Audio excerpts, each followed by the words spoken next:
അർജുന്റെ കുടുംബത്തിനെതിരായി നടക്കുന്ന സൈബർ അറ്റാക്കിങ്ങിനെതിരെയുള്ള പരാതിയിൽ ഇന്ന് അന്വേഷണം ആരംഭിക്കും. ഇന്നലെ കുടുംബം കോഴിക്കോട് സിറ്റി പോലീസ് കമ്മീഷണർക്ക് പരാതി നൽകിയിരുന്നു. ഈ പരാതിയിൽ അന്വേഷണം നടത്താൻ മെഡിക്കൽ കോളേജ് ACPക്ക് കൈമാറിയിട്ടുണ്ട്. നിരവധി പേരാണ് അർജുന്റെ കുടുംബത്തിനെതിരായി അപകീർത്തികരമായ പരാമർശങ്ങൾ സാമൂഹ്യ മാധ്യമങ്ങളിലൂടെ പ്രചരിപ്പിക്കുന്നത്. MM രാഗേഷിന്റെ വിശദാംശങ്ങളുമായി. രാഗേഷ്, ഈ അർജുന്റെ കുടുംബത്തിനെതിരായി വലിയ രീതിയിലുള്ളൊരു സൈബർ ആക്രമണം തന്നെയാണ് ഇപ്പോൾ നടക്കുന്നത്. കഴിഞ്ഞ ദിവസം അവർ വിളിച്ച വാർത്താ സമ്മേളനത്തിന് പിന്നാലെയാണ് ഈ കാര്യങ്ങളെല്ലാം. ഏതായാലും ഇപ്പോൾ പരാതി നൽകിയിരിക്കുന്നു. ഇനി ഏത് രീതിയിലായിരിക്കും പോലീസിന്റെ നടപടിക്രമങ്ങൾ?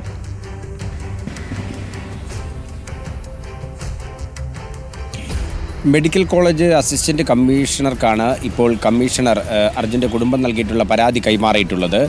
മെഡിക്കൽ കോളേജ് അസിസ്റ്റന്റ് കമ്മീഷണർ ഉമേഷിൻ്റെ നേതൃത്വത്തിലുള്ള സംഘമായിരിക്കും ഇത്തരത്തിലുള്ള സൈബർ അറ്റാക്ക് സംബന്ധിച്ച കാര്യങ്ങൾ പരിശോധിക്കുക. ഡിജിറ്റൽ രേഖകളായിരിക്കും ആദ്യം പരിശോധിക്കുക. ഇതിന് ശേഷമായിരിക്കും ഏതൊക്കെ അക്കൗണ്ടുകളിൽ നിന്നാണ് ഇത്തരത്തിലുള്ള രൂക്ഷമായ വിമർശനങ്ങൾ അല്ലെങ്കിൽ ഇത്തരത്തിലുള്ള പരിഹാസങ്ങൾ, ഇത്തരത്തിലുള്ള അപകീർത്തികരമായ പരാമർശങ്ങൾ വന്നിട്ടുള്ളത് എന്നുള്ളതെല്ലാം തന്നെ നോക്കിക്കൊണ്ടായിരിക്കും നടപടി സ്വീകരിക്കുക.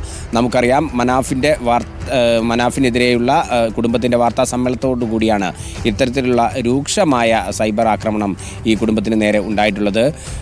അർജുൻ്റെ സഹോദരിയുടെ ഭർത്താവ്, ഒപ്പം തന്നെ അർജുൻ്റെ ഭാര്യ, അമ്മ എന്നിവർക്കെതിരെയെല്ലാം തന്നെ വളരെ രൂക്ഷമായ സൈബർ അറ്റാക്കാണ് ഇപ്പോൾ നടന്നുകൊണ്ടിരിക്കുന്നത്. ഇതിനെതിരെയുള്ള നടപടികളാണ് പോലീസിൻ്റെ ഭാഗത്തുനിന്നുണ്ടാവുക. ഇതിനു മുമ്പും അർജുൻ്റെ കുടുംബം 2 പരാതികൾ ഇതുമായി ബന്ധപ്പെട്ട്, ഒന്ന് ചേവായൂർ പോലീസിലാണ് നൽകിയത്, മറ്റൊരു പരാതി കമ്മീഷണർക്ക് തന്നെയാണ് നൽകിയത്. ഇത് സൈബർ സെല്ലാണ് പരിശോധിക്കുന്നത്. മുൻപ് നടത്തിയ 2 വിഷയങ്ങളുമായി ബന്ധപ്പെട്ടുള്ള പരാതികളാണിത്. ഒന്ന്, ഒരു വാർത്താ സമ്മേളനത്തിനിടെ അർജുൻ്റെ കുടുംബത്തിൻ്റെ ശബ്ദം എഡിറ്റ് ചെയ്ത ഒരു വിഷയമായിരുന്നു. മറ്റൊരു പരാതി എന്ന് പറയുന്നത് അർജുൻ്റെ കുടുംബം പിറന്നാൾ ആഘോഷിച്ചു, ഇത്തരത്തിൽ അർജുനെ കാണാതായ നിമിഷത്തിൽ നിന്നുള്ള തെറ്റിദ്ധരിപ്പിക്കുന്നതായ പഴയ വീഡിയോകൾ ഉപയോഗിച്ചുള്ള ഒരു പരാമർശമായിരുന്നു.